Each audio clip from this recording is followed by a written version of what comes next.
Hey y'all, so I'm here to give my thoughts on not only season 2 part 1 of Chasing LA Reunion, but the pre-show. So we done started off with a blast from the past, honey. Marketing her little EOS darn on lip balms. I got to look into them or whatnot, especially that peppermint one. That peppermint sounds like that product that I used to get at the Lion's Den that you put on your lips and it makes your lips vibrate and it gives an extra sensation during certain times. Honey, if I can find a cheaper version of that and it's edible too, honey. Safari, I'm gonna darn going invest in you. I done already invest in one Safari, honey. Let me invest in another one, honey. All the Safaris are darn going entrepreneur because y'all know Candy's step niece or whatnot's the one that's about to be married to her nephew or whatnot's. Her name is Safari. Then y'all know the infamous Safari Samuels, honey. I had to make my investment in that. And now Safari from darn going Flavor Flav, honey. I didn't even recognize that was her at first. I didn't put two and two together. I seen really being every time about Safari, but she done lost so much weight. I didn't think it was actually Safari from Dargon Flavor Flav. But it was nice to see her. She was interviewing the people, giving out the different flavors. Mine's preferably would be strawberry, but like I said, I'm going to get that mint one just to darn compare and darn well shit. Diva Juan celibate again at the moment. I don't know who I'm going to compare it with, so yeah, y'all might not get that comparison for about 6 months, but I keep y'all abreast. But now we got the reunion, and let me just say the fashions alone is a major universal upgrade. Everybody looking good. Ian for himself, Ian just going to give Court just the king type tease. Like Ian is just going to be gaudy, honey. It's like, but I love it for him. It's like everybody actually has like a metallically theme or just white, and everybody nailed the mark.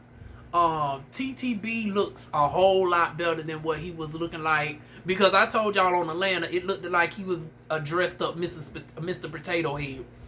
Like his stature was emphasized as being short and stubby, and I was like, oh no, he need to go back to the drawing board. But this all white with the openness, showing off the light tan caramel complexion, honey, this is working for darn going. Even his overall glow and his essence. But then again, this is Quentin's production over here, and Dario oversees it. So maybe he got a little bit more room than he had over there in Atlanta, child. Now I could have seen, I could have did without darn going seeing Mr. Williams dumpling cakes on. Didn't nobody ask for you to show off your cakes on this screen. Now Miss darn going Nicole, honey.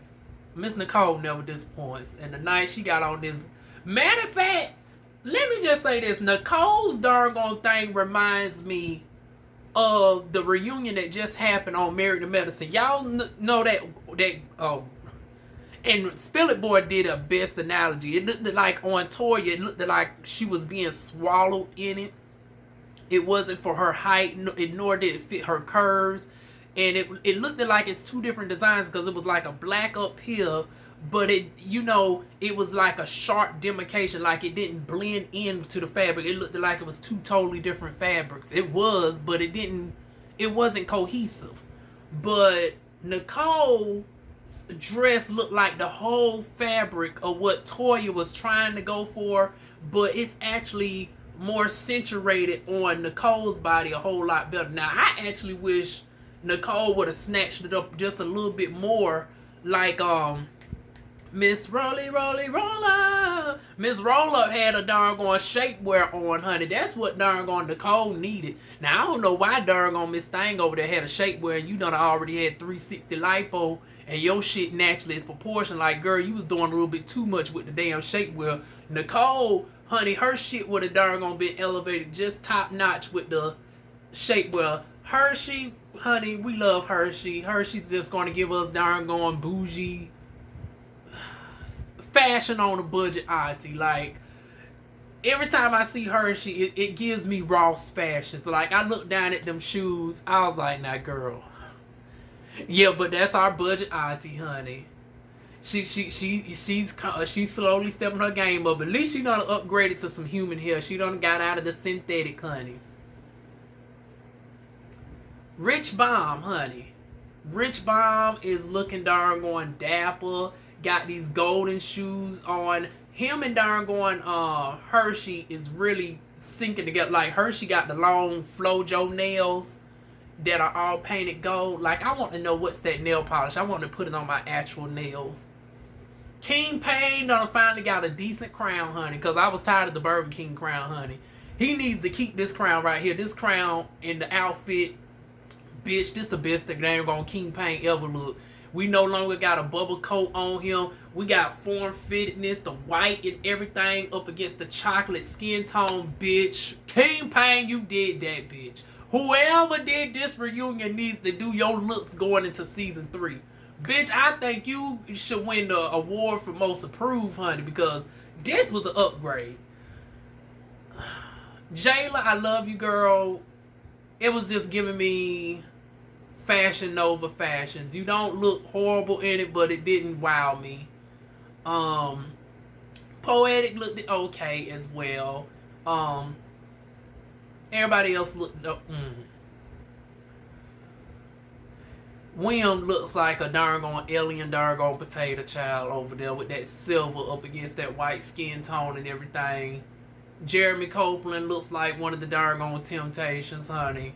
He's giving me background, but once again, it works for him because he actually is a performer.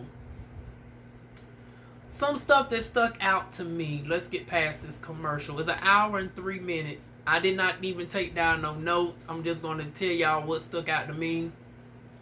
Number one, the broke jokes. It's like, neither one of y'all bitches make over $500,000. So I need y'all to cut it out with the poverty darn lines. It's like, honey, even nowadays, if you make $200,000, a lot of y'all are still working paycheck to paycheck because your darn bills are elevated for your standard of living. So it's like, honey, you might got a house compared to old boy in an apartment. Why is we talking about people who have roommates and shit as if that makes somebody less than?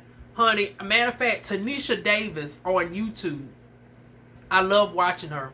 I don't even own a house, but just looking at her whole house journey, I was so infatuated with it. But she is a documented millionaire. And she even rents out her room. So you can be a millionaire and still have a roommate and save. She did her whole budget. She does her monthly budgets on YouTube. I will put her information in the description box below. And then she has another channel sitting in a tree with her Puerto Rican boyfriend and whatnot. He's Afro-Latino. Yeah, and she's worth $1.3 million. It might have gone down a little bit because she sold the rental house that she's had, but her personal house is worth like $800,000. She has a Tesla, a vintage car. She got so much thousands in savings. It don't make sense. She works an IT job. She makes over $100 an hour. And she does house hacking. She lets people rent out her parking space. She lets people rent a room. Her boyfriend does Uber. But they together make well over $1 million a year. So it's like, why roommate shame somebody? And then another joke that just fell flat. Jayla, you talking about Nicole need to pay a bill. You're broke, bitch. I was like, well, you can't necessarily use the poverty jokes on somebody who has been established as the most successful as far as what we've seen. Like, honey, Nicole is the one with the houses. She talking about y'all could have vacation on her darn townhouse or whatnot. Whatever it's called. Bitch, outside my tax bracket, I can't even darn fix the word. Is it a town? Vacation home or something? A timeshare, that's what it's called. See, I'm not even used to even thinking of that level, honey. But it was like, honey, this girl got 3 houses, a vacation, a town home, a timeshare, whatnot. She's throwing extravagant dinners every week. Like, really, the bitch can really be over there with darn. Matter of fact, they come out with a Real Housewives of LA, honey, and they want to introduce a trans woman into the fold. Honey, Nicole would be right at home because she wouldn't necessarily be faking anything. She's right on par with the lifestyle of a housewife minus the spouse. So I don't know what the broke joke is coming from. Same thing with King Payne trying to call RichBomb broke, but he got his own house. He done served our country. He got a master's degree, and that what shocks me because, you know, we see the thug, you know, fuck boy slash, like, it's a lot of things going on with RichBomb. RichBomb gives us masculine butch queen with some trade-ish vibe. Like, it's trade butch, honey. It's a new category. Darn going, he's in the category of trade butch. He got trade vibes and he got butch queen vibes at the same time. He's done served our country. He's been a nurse. He was dating somebody who is related to Congressman Maxine Ward. I mean, there's so many interesting darn. Matter of fact, I would love for him, if he don't want to come back to this, he said this is his last season. I would love for them to do a little spin-off with RichBomb and let us get a little bit more insight on that, honey. Because RichBomb's background is worthy enough of a little bit of a deep dive. Same thing with Nicole. Matter of fact, bring both the motherfuckers back on their own show and call them the Bombs. They ain't in no relationship or nothing, but we need a show called like the Life of the Bombs, honey. And we see darn Nicole's darn timeshare and her discussing her businesses and stuff, along with RichBomb, and it would give multiple perspectives of people that are black within the community doing something positive without it having to be focused on drama. Once again, in Dario, Quentin, I want my darn cut. Y'all, my cash app stays in my description box. I'm giving y'all a free darn idea to add to y'all roster because I know y'all got the Styles by Howard. Y'all got the talk show coming on. But we need a reality show thrown in the midst where the girls ain't always going at each other. Honey, put darn Nicole together with RichBomb. Have them do some more insight on their personal lives from an entrepreneur perspective. I guarantee you will get a whole new audience and you will get the darn viewership, honey. So, and then it would allow us to continue seeing them because they don't look like, when they was asked by Safari who's returning, honey, half the cast act like they didn't want to come back. Rich done said he ain't coming back. But then he tried to backpedal, talking about, well, you got to see through the reunion. So he looked like he might be backpedaling a little bit. But he's not looking forward to coming back at this time. Poetic, seemed like this is the last season as well. So we losing two of our damn fine boys, honey. The trade, honey. I mean, the Butch Queens are still cute. Y'all know Pt1, I don't mind a Butch Queen, honey. So Ian, Andre, and King Payne, honey, they still nice to look at. But for the ones who want a little bit of muscle, honey, we now need to replace the muscle, honey. Nicole is like, damn, we just going to have a revolving door. Every other season there's going to be a new trans woman in the damn mix that don't fuck with Jayla like that. Hopefully third time's a charm. The third one that comes in might fuck with Jayla. But yeah, that's all that stood out to me thus far. Lord, now King Payne and RichBomb going back and forth. RichBomb done got the darn white stuff around. Now I know this is typically a feminine-based product, but it can actually be used for the guys too, honey. And I'm not just talking about the queens. Juvia's Place darn lip balm, the Nubian Glow. You see how I got my lips RichBomb? It's not even feminine like. It's usually used as a topper to your lipsticks or whatnots, but this is what it looks like by itself.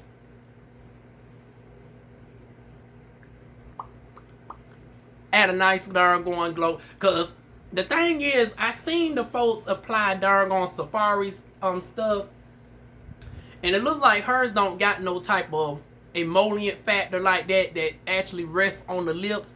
Because I was like, no shade, no tea. They rubbing their lips and the lips still look regularly normal. I don't see no oil coating or anything. I was like, this is really dissolving in the skin. So her stuff seemed like it's more moisturizing than anything, especially if it's edible based. And you probably need to still follow up with like a sealant, like an oil. You put Safari's gloss on, the lip balm on, and then you follow up with like an emollient that has some oil in it. That way you lock the moisture in. That way you don't have to continuously keep applying the lip balm throughout the whole day. That's the trick to keep your lips moisturized through the whole day. You put on something very hydrating, and then you follow up with something moisturizing and emollient. Especially with us as black people, you know, RichBomb is chocolatey complexion. He's very prone to that, I forgot the terminology, but there's a special disorder for you if you dry out your lips. I think it's called lip lickers dermatitis, if I'm not mistaken. Now, this is so ghetto. And now, RichBomb, you could... Now, I don't know who to blame for this. RichBomb for pulling out the Gatorade, or for production of zooming in on him drinking the Gatorade. Now, that just cheapened the whole damn. And I know I'm nitpicking, but goddamn, everybody looking like $1 million for once, which is rare. I mean, even William, I don't care for William, but at least his darn going a tie over there looks somewhat decent. Everybody look universally upgraded, and you just cheapen the whole mood, bringing out, like, you could at least put the darn on Gatorade in a wine glass or something. You drinking the Gatorade straight out the damn bottle, that just cheapen the whole environment. Like, you got the champagne bottles, you got this whole ambiance of haute couture, and your motherfucking Louisiana gutter gripe ass pull out a goddamn Gatorade bottle. Meanwhile, we got darn on Hershey Liqueur and King Payne. They on the offs again, bitch. It's giving me very much Nene Leakes versus Kenya Moore. They give next season they be friends again, child. I'm not even going to give this dust, honey. I mean, I'm going to pay this dust. I ain't giving no life to this bullshit. King Payne telling Dargon RichBomb to roll up to the house and all this, that, and the third.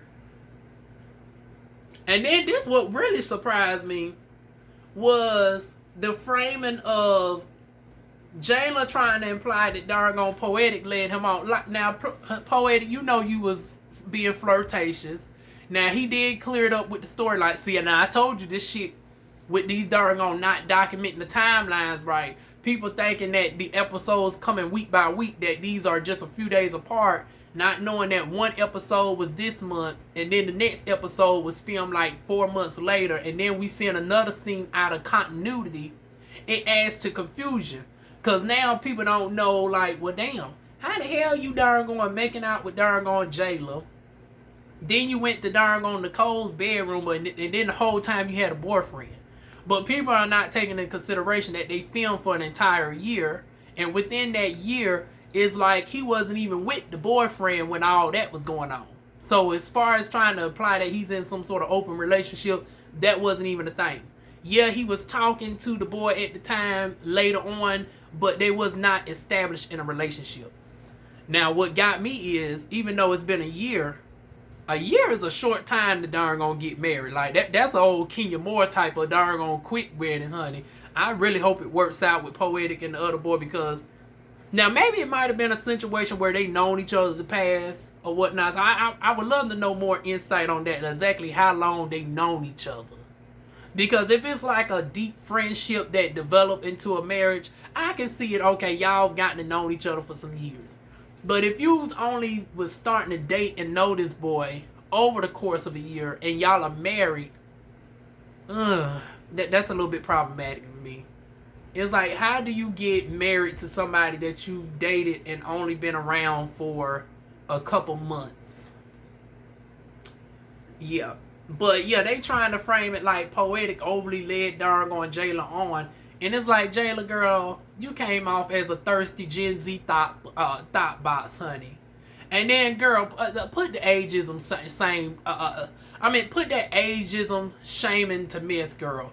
Like, okay, they 10 years older than you, bitch. 30 something is not motherfucking old. Girl, you a young bitch. It's like you is just barely legal. So I'm trying to figure out, like, why is you calling these folks old as if they 50, 60 some years old? It's like, girl, you the odd one out. Everybody else is the more 30 something. You the only one to stand out by process of elimination. Nobody else is close to your age, I think, for the exception of Hershey.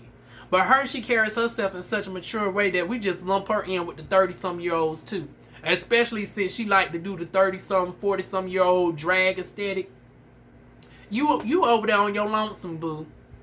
You on a cast full of darn seasoned, more established darn folks. And once again, not to say that you won't get there, but girl, you just getting your credit together. Like, you ain't even been around long enough to have great credit as far as the 8-year requirement for your credit accounts to be active. Like, under 26 years old, it's going to be naturally rough for you, honey.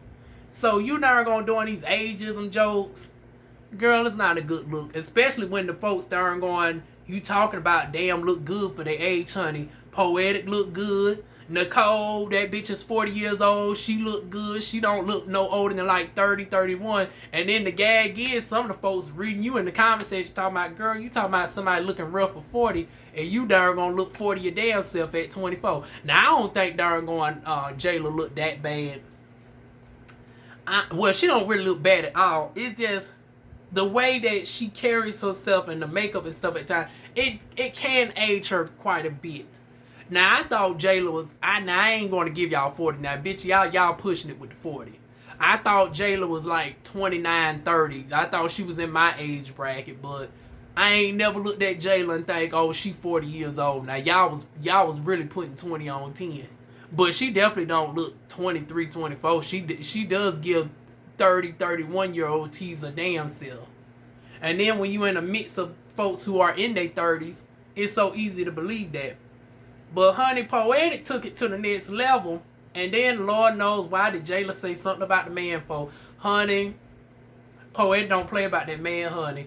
Darn going, Jeremy had to sit on Poetic to prevent Poetic from going up the ass. I was like, now wait a minute, now Poetic. Now, this is where I got to get on you, honey. At the end of the day, it was one thing for you to cuss her out and call her every sort of raggedy bitch, this, that, and the third. And people was like, oh, no, Poetic wasn't doing too much.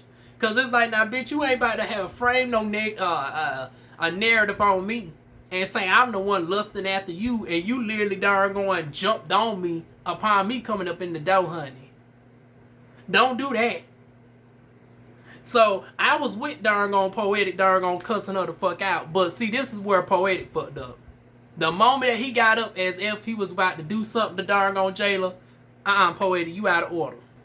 I don't give a damn what darn Jayla said about your husband. I don't give a damn if darn Jayla called your husband a black fat bitch, honey. You got two darn beautiful caramel sisters. Well, one caramel Latina sister and a black sister that we seen a couple weeks ago. Honey, you get one of them. In that instance, when Jayla get to run her mouth like that, or better yet, well, see, I would say trans on trans crime, but see, Nicole, she already made it known she old bougie pump bitch, honey. She ain't willing to go there, honey. But see, now, Poetic, I know you know more trans women than Nicole. I know you know an old round-the-way hood trans girl, honey. You get an old hood round-the-way trans girl like myself to deal with darn Jayla and slap the fuck up out of her. You as a darn buff man. See, now, it might not have been as bad if it was somebody like King Payne. It's like, okay, jolly stature. It still would have been wrong. But you as a big muscular black man, attacking a curvaceous trans woman, that's not a good look. Like I said, I don't give a damn what Jayla said. I don't give a damn if she called your husband a poor black bitch, honey. You say, okay. Now keep in mind, I know where you stay, ho. And when these cameras go down, I'm gonna have some of my girls see you, honey. That's how you should have did that one, honey. That's how you should have did that. But as far as you tried to get up and slap fire up into Jayla, because, honey, if Jeremy didn't sit on Poetic, I do believe Poetic would have went over there and knocked the shit up out of Jayla, honey. That wig and them darn 4 pearls on her head would have been rolling on the damn ground, honey. And that was not the fight that I was expecting. I was expecting the showdown between King Payne and RichBomb. I was expecting on Andre versus RichBomb, but honey, Poetic about to slap the shit out of Jayla. I was not expecting that one, honey. Okay, 48 minutes in, they joke about Ian coming in with the 50 Shades of Green or whatnot. And the thing is with RichBomb, let me listen to this a little bit more. just kept going on and hold on, y'all. I'll be back with you. Okay, another thing that stood out to me, but I'm gonna go ahead and get this one out the way first. RichBomb. Now they did the flashback of you just jumping in, and it's like, now if it doesn't apply, let it fly. Now, why did you feel the need to jump up in King Pain's face and you actually did not have no actual direct issues with him? It's like your issues with King Pain came out of left field over some comments that he was mentioning in general to everybody. It's like, if it doesn't apply, let it fly. So you done created a whole drama with King Pain over him doggone getting other doggone folks together. So yeah, that was one thing. Another thing is, I don't like how they glossed over that Roach comment. Now, y'all made a whole big deal over colorism in the King Pain. You talking about people calling you black, even though the person that said you was black is just as black as you, honey. Not to say that, you know, black people can't perpetuate, you know, colorism, even though the same color spectrum. But it's like, you emphasize that, but you used a more historically problematic term in the black community towards not only RichBomb, but to Nicole. You call her a red roach, and darn going RichBomb a broke roach. Knowing the historical context of what roach means when compared to a black person. But see, if they was to turn around and call you a tar baby, if they was to turn around and call you one of the California raisins or something else disparaging your skin color, you'll be ready to darn go and scream colorism, all this, that, and the third. It's like, now, you can't do just as problematic stuff and darn gonna expect people to be lenient with you. We end off with darn on Andre getting up and walking off. Side note, honey, people say they fashion designers and they be doing half-ass bullshit. And Jay Moore over in Atlanta was the first that I seen that was halfway decent with the fashions. But this one tonight with Andre, this really took the cake with me. Like, this really looked like some darn on top-notch shit right here. The fact that he constructed that outfit, child, that is skills. Like, once again, I want to see more of the designing. Like, next season, I want to actually, it was cute seeing you do your management and stuff, and you hanging out with your friend Diamond, honey. But this is what I want to see more. Like, I want to see what it took for you to formate this darn suit right here, because this look was sickening, honey. I mean, like I said, between him and Nicole, this looked like some shit that would actually be on Housewives. And speaking of Housewives, they got my girls Really BTV and Abby being the mediators. Darn going, Jayla got up earlier when darn going Poetic was about to slap the taste out of her mouth, honey. Poetic thought he was Ike Turner for a second. So Jayla done went back there and had a whole conversation with darn going Abby. And now Andre is going off and being escorted by Really BTV, honey. It's nice seeing the actual girls in semi, well, it's not real life, but it's like, it was filmed 2 weeks ago. And I am used to seeing them in real time on their lives. But it's like, it's different seeing them actually stand up and it's not in a YouTube environment, if that makes sense. So it's almost like this is the closest that I'll probably ever meet them in person, because y'all know Pt1. I'm stuck here in Fayetteville, North Carolina. I don't see myself traveling anytime soon. But it was nice seeing them on my screen, son. I never thought I would see Really being Abby on this type of platform. But they're playing more so the motherly roles, more so the mediator-like roles. We got some backstory on everything over on Abby's, not Abby's channel, but Abby did a little bit on her channel too. I'll leave both of their videos down below in their channels. But Really BTV, L Teddy, and Really B, Abby, and L Teddy, they all had a live stream last night giving all the behind the scenes tea. And sure enough, to Recording Fashions, what we saw was 12 minutes. Honey, Really B said it was about an hour of darn Andre going off. And then King Pain ended up coming back there going off. And just as she managed to calm Andre down, honey, Andre started up again. So she spent about a good 90 minutes trying to calm Andre down. But all of this was scaled down to an hour and 3 minutes and 12 seconds. In the midst of that, the back and forth, honey, doggone, we find out doggone RichBomb doing some semi-porn, honey. And I was like, well, child, in this day and age, I mean, it was nice to see, child. Because, honey, when they said his name, Black and Tatted, y'all know who I was thinking about. I was like, well, damn, we ain't got no creativity. Because, you know, that sounds similar to doggone Storm and Row on YouTube, his freak Twitter, where he got the doggone pictures of him, doggone, got the underwear, you know, got the towel dangling on his dick. He's showing the dick print in his underwear and all that. That's what you see of Storm and Row on his channel, honey, on the freak Twitter. You get to see the dick print. And I was like, well, damn. Maybe because he's so short, it's emphasized. It's like, that looks very big for 7 inches, honey. Because he don't mind telling the folks that he's 7 inches. I was like, child, that's an old, decent, fat-looking 7 inches. He knows how to work them doggone camera angles to emphasize it, honey. Now, as far as RichBomb looks like he's a little bit more blessed than 7 inches. He looks like he's a nice 8, honey. We seen one graphic picture, you know, of the happy ending, the juices and stuff. Now, RichBomb, you know I'm a doggone esthetician, right? I'm looking over there at my waxing products. I seen that doggone hair, and I was like, oh, no. The hair is a no-go, honey.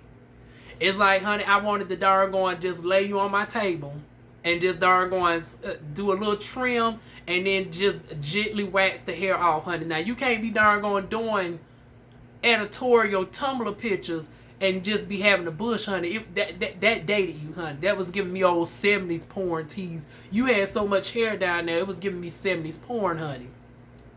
But the actual meat, honey, it was nice, honey. It was on a semi-flaccid. It looked like, you know, fully aroused. It's a decent 8 or whatnots. Pretty solid girth or whatnots. Backside, I thought he would have had a little bit more on the backside. Look, his average Joe or whatnot. But yeah, that was the most exciting right there, doggone, finding his doggone freak. Well, actually, his stuff is on Tumblr. See, Storm and Rose is on Twitter. And then you got doggone, RichBomb stuff doggone up there on the doggone Tumblr, honey. But next week is going to get even more doggone intense, y'all. I'll see y'all soon next week. Y'all leave y'all thoughts down below. Feel free to like, comment, share, and subscribe. And I will be back next week.